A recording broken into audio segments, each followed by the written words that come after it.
For days, the wind has been in the south. It shook and played in the moors and went dandering up the sleeping grampians. But it brought more heat than cold, and all the parks were fair parched, sucked dry. The red clay soil of Kinraddie gaping open for the rain that never seemed coming.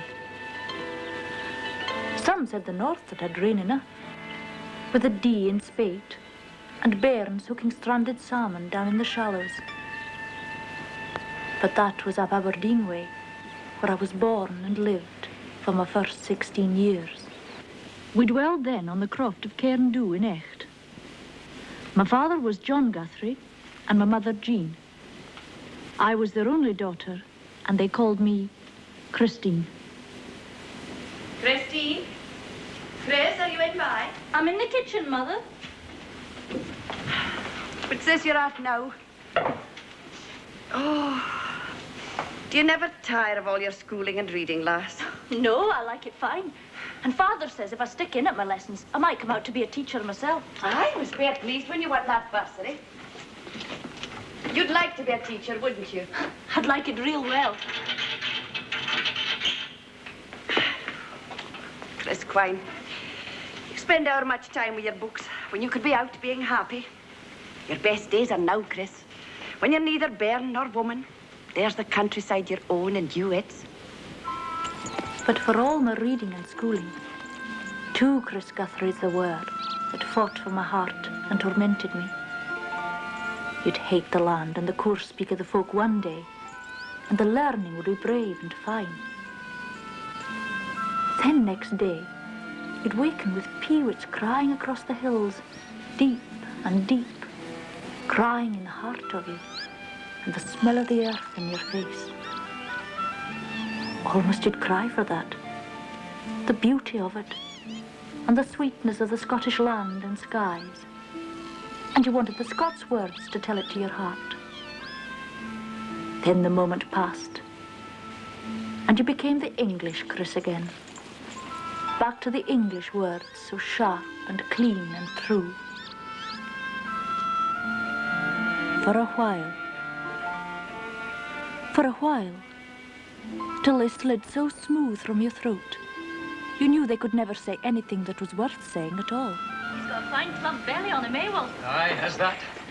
Father rode him all the way from Aberdeen after he bought him. What's he called? Well, his name's Prince, but I'll not call him that. I'll call him Jehovah. That's a grand name, Will. Aye, I heard the minister used it in church one Sunday. I've been saving it up ever since. Eh? Get over Jehovah. What was that you said, Will? I asked you what you called the horse. Jehovah.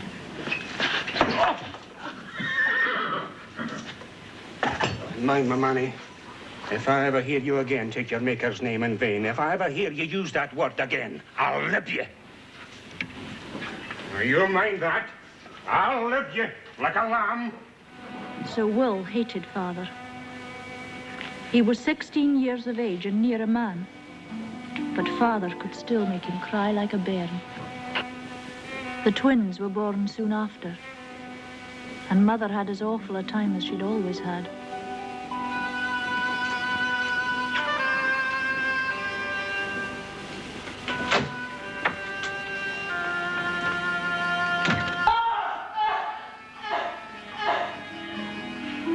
She's in Guy's sort of pain, Father. Is there no sign of the doctor?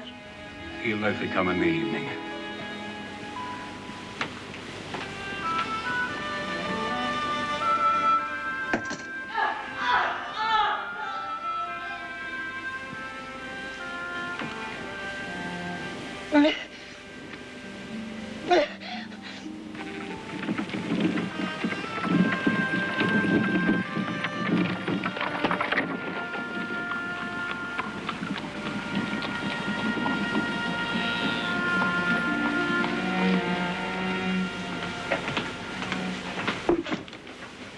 It's a bad with twins. Aye, bad. Been bad before, but never this bad. Well, man, you wouldn't be told.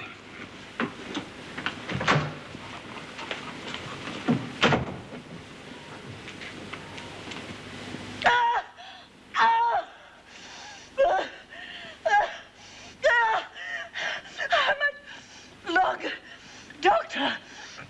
I can't swallow it. I can't swallow it. The doctor stayed the whole night. My brothers, Dodd and Alec, shivered and cried in their room till Father went up and scalped them right so. They'd something to cry for then, but they didn't care.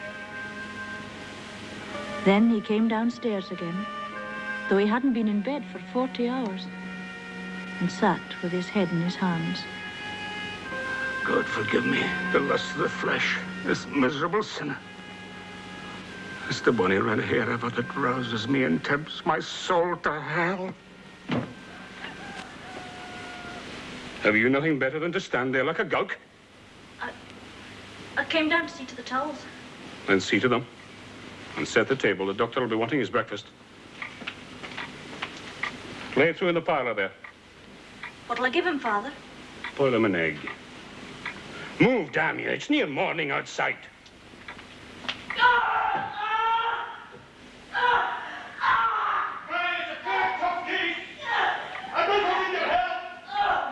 No, I daren't. Oh, Guthrie, when you hear me? I hear you. Damn to hell, I'm not deaf.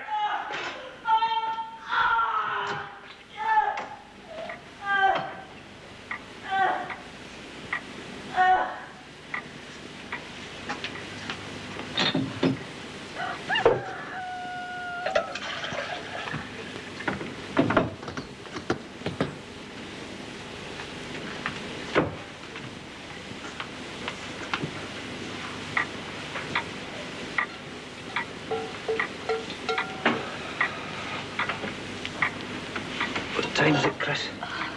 Near 5, I think. Would you like something to eat, Will? I couldn't close my eyes up there for hearing Mother. I had no sleep myself. None of us have. It's as though she was being torn and torn in the teeth of beasts and couldn't throw it any longer. Aye. That was the first being born.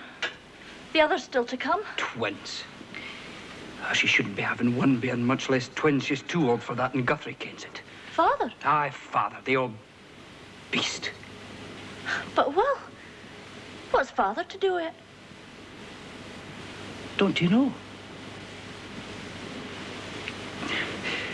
Well, what's a bull to do with a calf, you fool?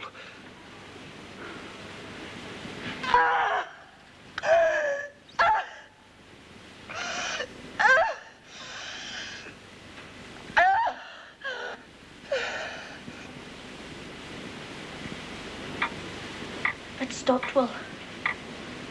She's quiet. Hot water, Chris. Come to it. Pour me a basinful, but plenty of soap nearby. Aye, Doctor.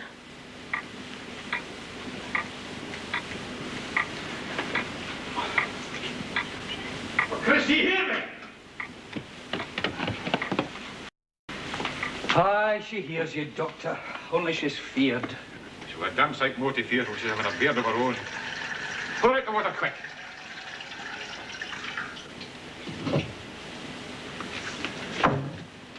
Into the parlor, the pair of you.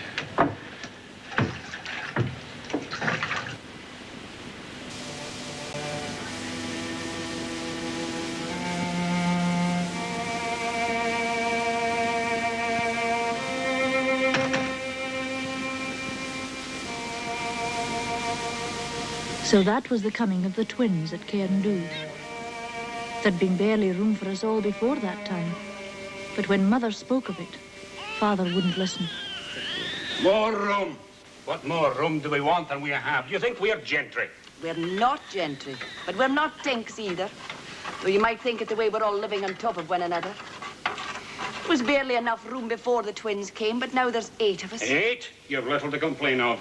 My own mother had 9 bairns all at home in a place not half this size, just a button ben in Pittodrie. We know how you lived in Pittodrie. We managed fine. And we must do the same. Be thankful if you do as well. My father was just a ploughman, but he brought us up to be God-fearing and decent. Aye, we must be that. Aye, we must. And I'll tell you this, if just one of your bairns turns out half as good, your face need never redden with shame. You might have some thought for Chris and Will. The lass is near full grown. She should have a room of her own. Cairndoo's not big enough for all of us. That's a fell-good farm. You know, it took years of sweat and charving to get the hardness out of the land. Aye. And the hardness is going elsewhere. Times I think you love that land better than any of us. Or your own soul, even. If there's to be no more rooms, there's to be no more bairns. There shouldn't have been anyway. 4 of our family was fine, now there's 6. Fine. We'll take what God in his mercy may send to us, woman. Now see you to that. I'm taking up the lease again. Well, well. We're to bide on here, then. Well, that. Still content yourself.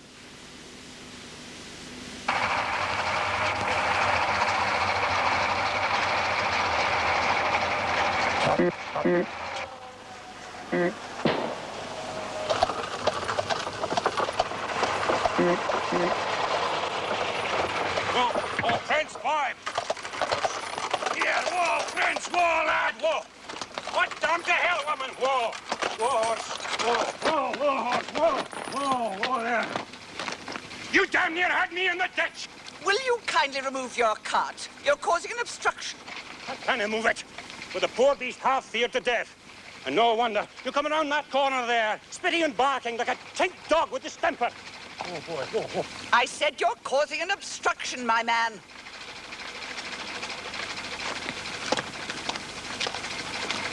I am not your man, thank God. For if I was, I'd take a shovel and scrape the muck and paint off your face before giving it a damn good wash. Take a note of his nameplate, you hear? Take a note of his nameplate. Go on, my manny. Do as the dirt of the gentry tells you. It's Guthrie. John Guthrie. Mr. John Guthrie. You haven't heard the last of this, Mr. Guthrie. We're leaving Cairndoo. Aye. He was in a fair rage when he was told they weren't renewing the lease. Yon woman was a friend of the landlord's, a cousin or something. Still, it might teach Guthrie to keep a civil tongue in his head. He'll be guy sore at having to leave. Yeah, maybe, but he's got no choice now.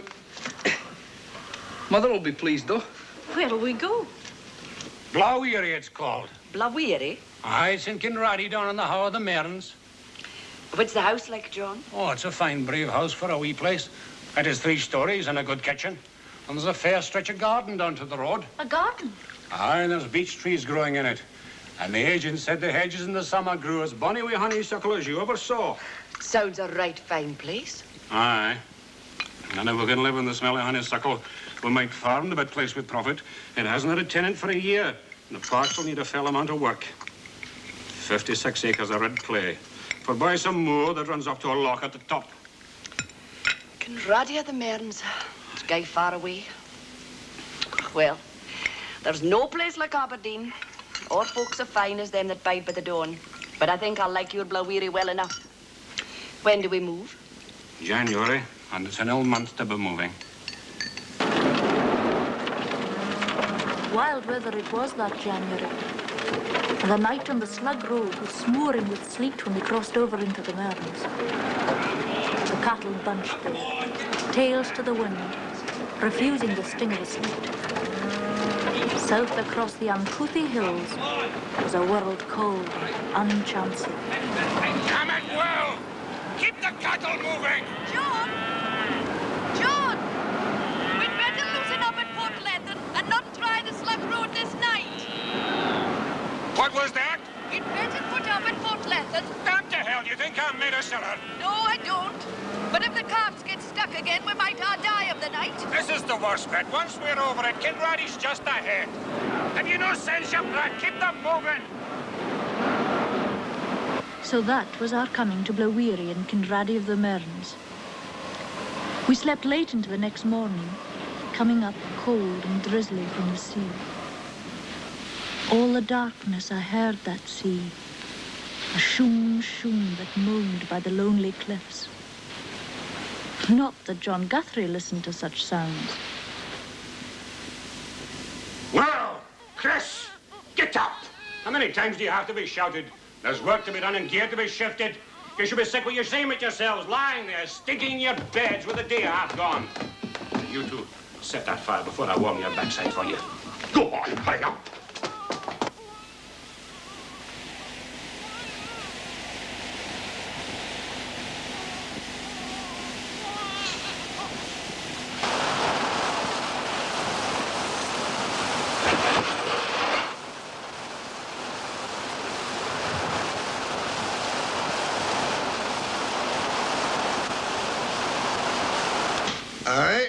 the new folk had a fair bad night for moving into Blaweary. They had that, Che. I've never seen the like. It hasn't done your old buyer much good either. God, Mrs. Monroe, this is an awful buyer you have. It must leak like a sieve at times. It's good enough for the likes of us. Oh, aye, as you say. Aye, it's good enough for poor folks like us. And who's poor? Let me tell you this, Che Strachan. We've never needed anybody to come to our help, though we don't boast and blow about it all over the countryside, like some I could mention. Oh, I meant no offence, Mrs. Monroe. No offence of any kind. Your own place is nothing to blow about. Oh, no, I wouldn't say that. Peasy's Knap's a fine wee farm. Aye, and your parks have a fine black loam, Che. Not red clay like the rest of Kinraddie sits on. Aye, it would be. But in a scunner, yeah, that you can't so much as change your shirt without some old-fashioned brute staring in it. It doesn't bother me or Kirsty. No, it's the smell that bothers your wife. Oh, what's a bit of guff? If she'd come across some of the smells I did in South Africa, she'd never as much as notice them. Much less run mourning to the neighbours about them. Well, she won't have so far to run now that the new folk have moved into Blaweary. Have they? Aye, Guthrie. John Guthrie, I'm told. Some creature from up north. I live a hard time with Blaweary. It's coarse land, and it's kind of lonely up there in the brae. You have spoken to him? No yet, but can't take it up to see if Mrs. Guthrie needed any help. Oh, likely they will. It's a true enough saying, out of the world and into Blaweary. Who'd think a place could get into such a state in a 12 months with nobody living in it? It's right good of you to help, Mrs. Strachan. That's no more than neighbourly. And my name's Kirsty. Che would have come with me, but he promised to stop by at Cuddiston to mend the roof of their byre. Oh, he's a handy billy, Che, if you want anything done. He'll live a calf, break in a horse, kill a pig, all in a jiffy. You mentioned the Cuddiston. Is that the place down by the crossroads? Aye, the Monroe's farm. Same size as Peasy's Knap. Now, you wouldn't be thinking to hear Monroe talk. He can blow and bombast till he fair scunners you. He's little enough reason. The place is knee-deep in muck for a harvest this spring. That maybe accounts for Monroe's neck. His neck? Some folks say he can't get the mud washed out of it. Others say he's never tried. You're not friends, then? Oh, aye, friends enough. There's worse folk than Monroe. The chases maybe they're all in jail. But no harm to the pair of them. She's always ready to go out at any time of the night when some poor Billy comes dropping at her window. And why's that? Oh, she's the best midwife for miles around. It's fine to have one handy. Why, she's out before you can whistle and snapping her orders round the kitchen and telling the poor soul in childbed she might easily be worse.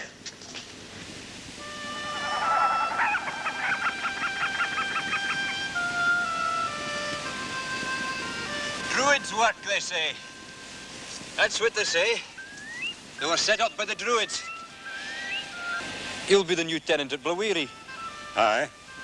Guthrie. John Guthrie. Yourself? Rob Duncan. Long Rob, they call me. I work the mill, so likely we'll be seeing each other. Likely. It's rough, coarse ground about here. It's that. I'm a bit like it myself. And I've been sweating and shoving away for 3 years to turn it into a park. But, oh, it's no half done yet. Oh, trade must be slack at the mill if you've time to waste on it. Oh, make time, man. I'm working when the rest of Kinraddie's away to bed. And I'm out again at the keek a day before the half of them's up. Keeps me at it from Monday to Sunday.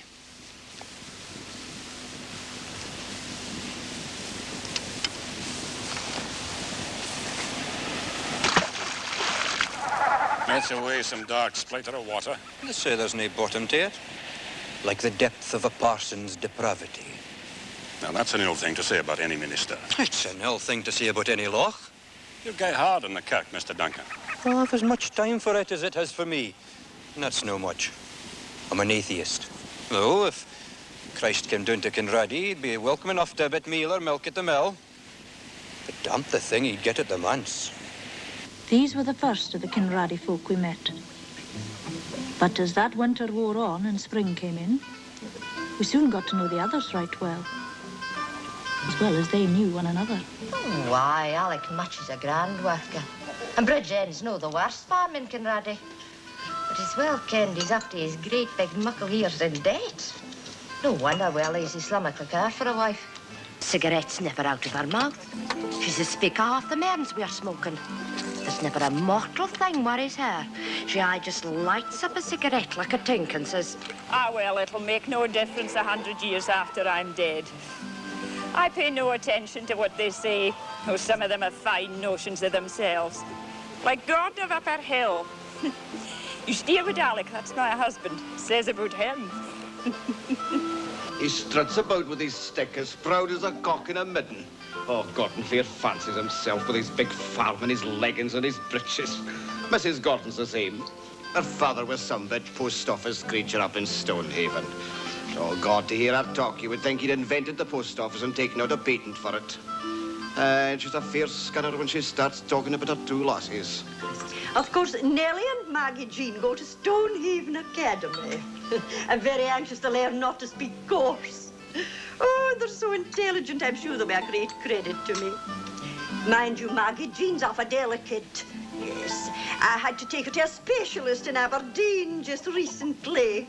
Now, when I took my pig to see the specialist in Edinburgh, he up and said, Mr. Robb, this is a most unusual pig, but so intelligent. And you should send him to the academy, and someday he'll be a real credit to you. You know, there's no secrets in Kinraddie, Chris. What did Mrs. Gordon say? Well, she turned as red as fire, and she forgot her English, and she cried out, Rob Duncan's a Norritink brute. Chris, get on with your studies. You've no time for daffing, and you will leave her alone. Oh, I think the lassie does too much studying as it is. I never see you out with your friends, Chris. The only quines of my own age are the servants up at the mains. You'll stay away from them, do you hear? They're nothing but gugs and gomerals, screeching around the barn at night with the ploughman snickering after them. The lassie needs friends. Friends. Stick to your lessons and make a name for yourself. You've no time for friends. Take care her head doesn't soften with lessons. Books and learning can send folk clean skite. Would you rather see her skite with learning or skite with... With what, John? With the sort of things that can happen in a godless parish like this.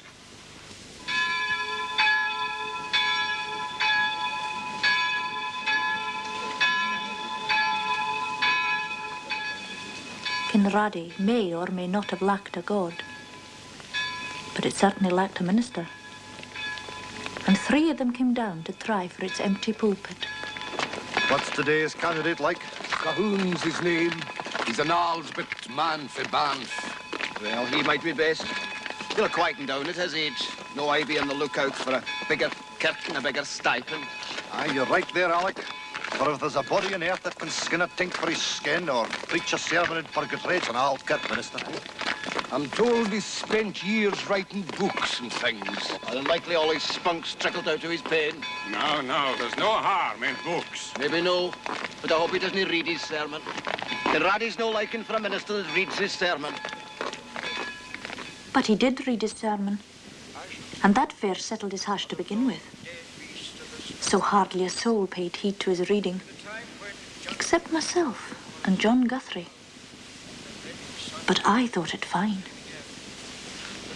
He told of the long dead beasts of the Scottish land, in the times when jungle flowered its forests across the How, and a red sun rose on the steaming earth that the feet of man had still to tread.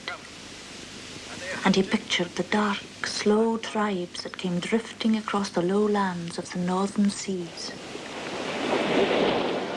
The great bear watched them come, and they hunted and fished and loved and died.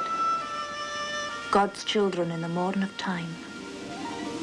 And he brought the first voyagers sailing the sounding coasts, and they built the heathen idols of the great stone rings. The golden age was over and past, and lust and cruelty trod the world. But this too passed, and Christ was arisen. A pinpoint of cosmic light far off in Palestine.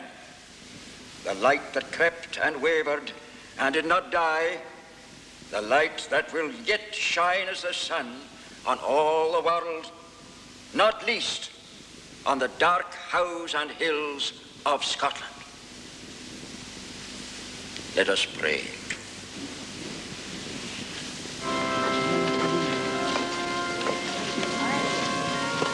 He seems to think Kinraddie's a right course place since all the jungle's dried up. Aye, and his prayers were guy short. Have you work to say for the king or royal family at all? That's well kenned you're a great king's man, Alec. Ready to die for him every day of the week and twice on Sundays. Still, I didn't think much of the Reverend Cahoon myself. Because he didn't praise up your socialism, eh? That's what sermons should be about, how the rich and poor should be equal. What do you say, Blaweary? I liked him fine. You'll get my vote. You'll get faint few others.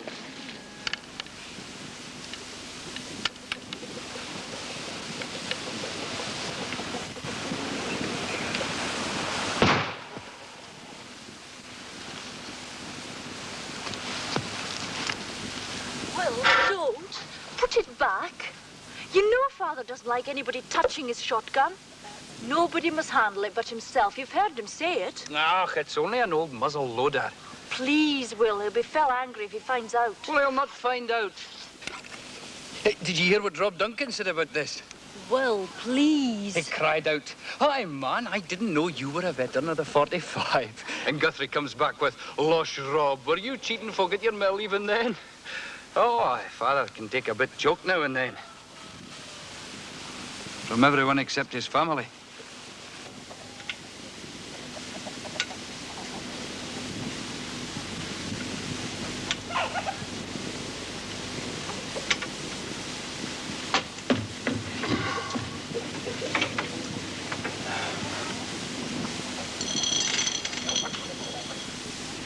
I thought I'd more than that. Jane, you've been touching my shot bag. And why would I want to do that? Well, somebody has. There's barely enough here for one charge. So where are they? Hold your wish, John, you and your gun. Now, Gina, I'm asking you a question. What harm was in Will that he used it? You were using the gun, eh? Aye. Come out to the barn with me, Will. Father, you can't. Quiet, Chris. Will's near 17. He's over old to be... Quiet, quiet, else I'll take you as well.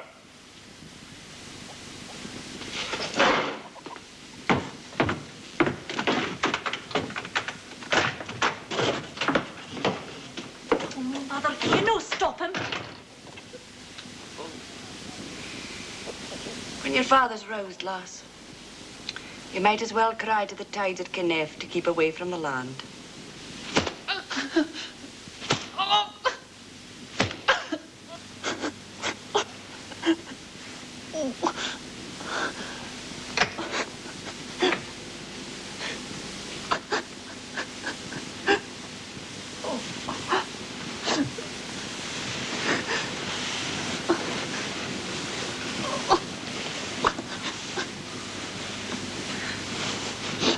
Poor Will.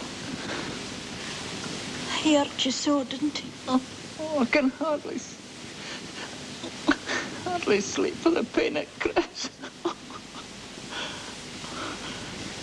Oh, I hate him, Chris.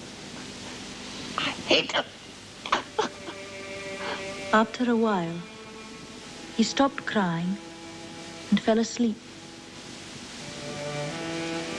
And strange it seemed to me then, for I knew him bigger and older than I was.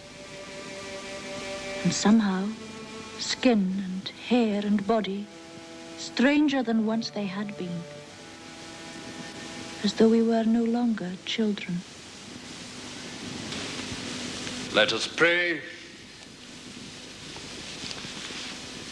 Our Father, which art in heaven, hallowed... The Reverend Stuart Gibbon was the third minister to make a try for the Kinraddie manse. And as I looked up at him, I knew well he'd please the Kinraddie folk. His sermon, it was out of the Song of Solomon, and well and rare he preached it.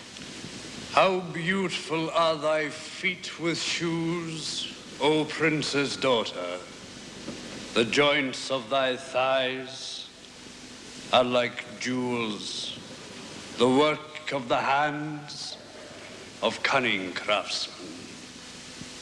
Thy navel is like an round goblet which wanteth not liquor. Thy belly is like an heap of wheat set about with lilies. Thy two breasts are like two young roes that are twins. The Song of Solomon has more meaning than one. It is Christ's description of the beauty and fine comeliness of the kirk. And it is also a picture of womanly beauty, which moulds itself in the life and grace of that kirk. As such, it is a perpetual manual for the women of Scotland, so that they may attain straight and fine lives in this world, and salvation in the next. I'm no saying but what he said the prayers right well. Aye, and there was one or two of them joined in right near the end, and that's Guy seldom done in the old kirk. Mind you, he begged to be forgiven for his sins and not his trespasses. And what's the difference? Well, trespasses sound more genteel. Oh, he's a pretty man and no mistake. A right galley bull. Aye, there was fair tickle to hear things like that read from the pulpit about a woman's breasts and thighs. And to know it was decent scripture with a higher meaning as well. Aye, I heard about him, the Reverend Gibbon. Well, preaching like that's a fine way of having your bit pleasure by proxy right in the front stalls of the kirk. I prefer to take mine more private, like. Well, there's few that'd put off tramping in to vote for him. No doubt. I heard they all sat there listening to him as though he was promising to pay their taxes at Martimas. Likely you'll be seeing him soon. Oh, you think so? Since the beginning of time in Kinraddie, every minister has made a round of the parish when he was inducted. Some of them did it quick, and some did it slow. I think the Reverend Gibbon's one of the quick.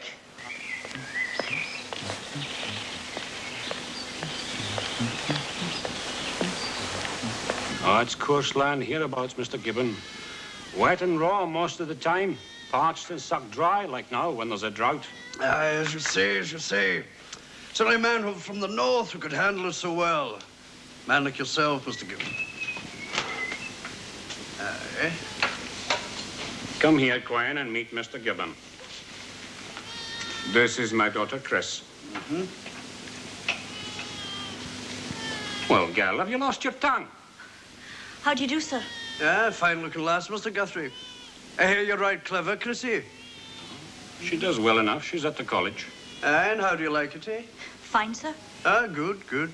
It takes education to smooth the path through life, as I'm sure your father's told you. Aye, sir. Uh-huh. What is it you want to be? Like fine to be a teacher. Ah, you couldn't have a better ambition. There's no profession more honourable.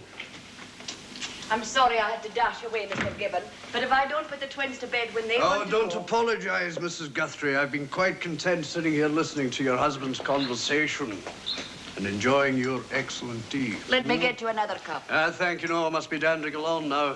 Well, it's been a pleasure meeting you, Mr. Guthrie. And Mrs. Guthrie. I'll just see you down the road, Mr. Gibbon. Thank you. Thank you. Come over and see us some evening, Chrissy. Maybe the wife and I will be able to lend you some books to help in your studies, eh? Hmm? Yeah.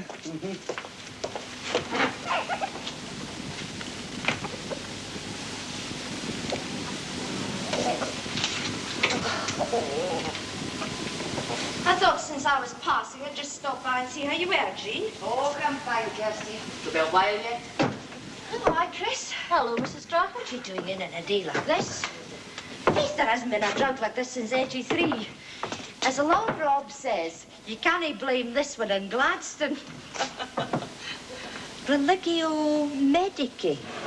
That's a queer-like name for a book. I got a loan of it from the minister. Oh, you've been up at the manse then, have you? Did you meet Mistress Gibbon? No, she was busy with her spring cleaning or something. I hear she's a bonny enough young thing in a thin kind of way. I'm told she's some English creature he married in Edinburgh. You can tell they're right fond of each other. Oh, aye, I hear they kiss every time he goes out for a bit of a walk. You can hear a lot of things about other folk in Kinraddie. Oh, but it's true, though.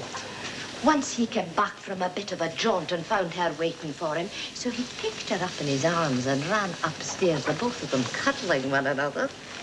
Chris, away up and strip the beds, your own and Will's. You can give me a hand to wash the blankets. Aye, Mother. It's true, though. I heard it from the servant, Quine, heard that comes from Gordon. Heard what? But the minister and his wife, into their bedroom they went and closed the door. And they didn't come down for hours. They're just there in the middle of the afternoon. It comes to the same thing at any time.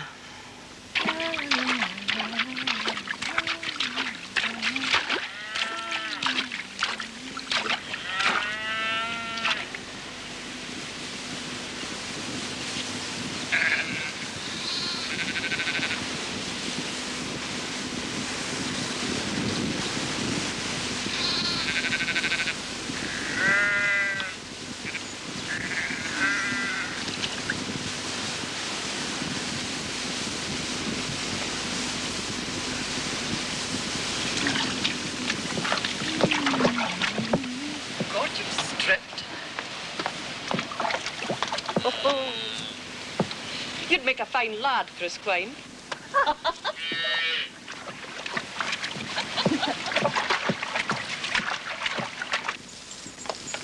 Aye, John. Have you ever seen a drought the likes of this before?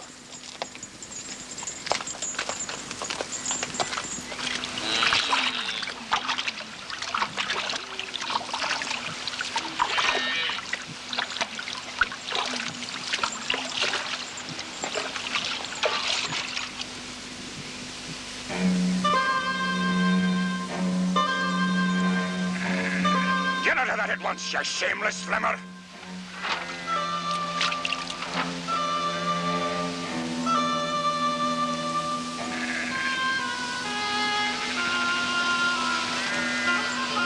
Get your clothes on.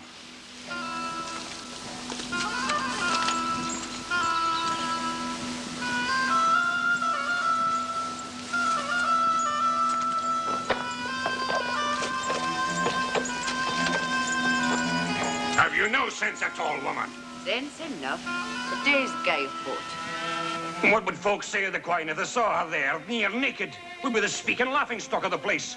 Well, it wouldn't be the first time you've seen a naked lass yourself. And if your neighbours haven't, they must have fathered their own bairns with their bricks on. It had been as though I saw a caged beast peep from his eyes. Like a fire that burned across the close, it went on and on as though I still stood there and he glowered at me. I hid my face below the blankets, but I couldn't forget. Next morning, when I was able to bear thinking of it no longer, I went to Mother and asked her straight. I'd never asked her anything of the kind before.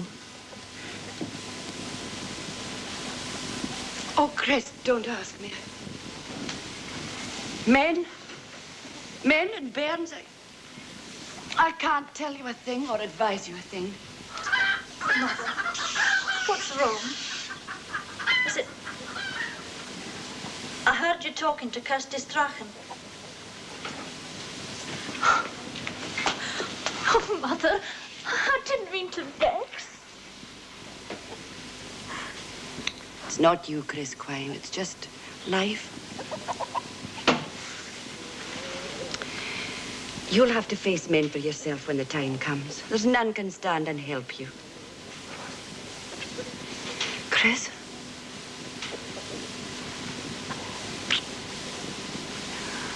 Mind that for me sometime, if I can't thole it any longer. So what, Mother? What's the matter? Oh, we're daft, a pair of us. Away and fetch me a pail of water. I went out into the red-hot weather. And then, something came on me. I crept back, soft-footed. And there Mother stood as I'd left her. White, lonely and sad. I didn't dare go into her. I just stood and looked. Something was happening to Mother. Things were happening to all of us. Nothing stayed the same, except maybe this weather. And if it went on much longer, the old minister's jungles would soon be sprouting back across the parks of the How. Somebody was crying on me.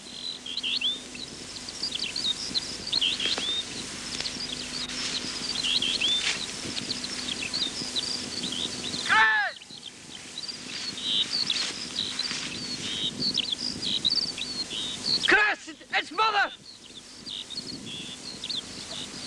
Mother?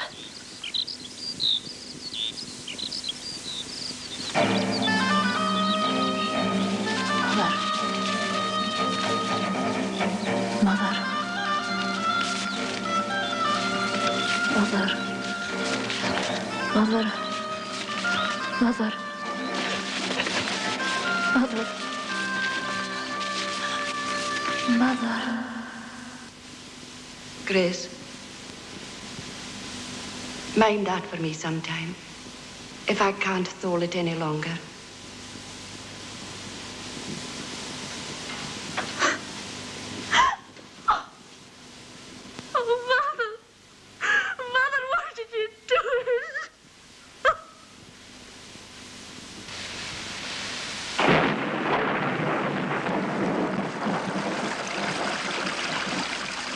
The drought had broken at last.